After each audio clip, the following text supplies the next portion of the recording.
धक्के मार रहे हैं और किस तरह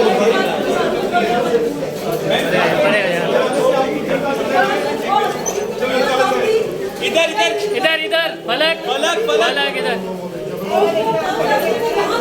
धक्के नहीं देना, धक्का नहीं देना।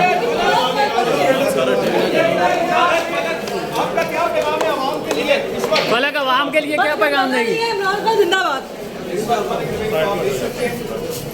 क्या कहेंगे? इमरान खान जिंदाबाद। ज्यादा नहीं है, कोई टेंशन वाली बात नहीं है।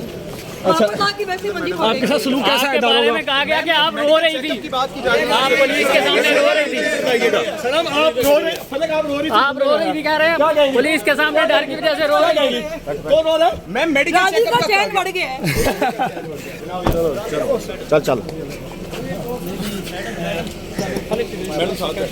चल बेटा बैठ।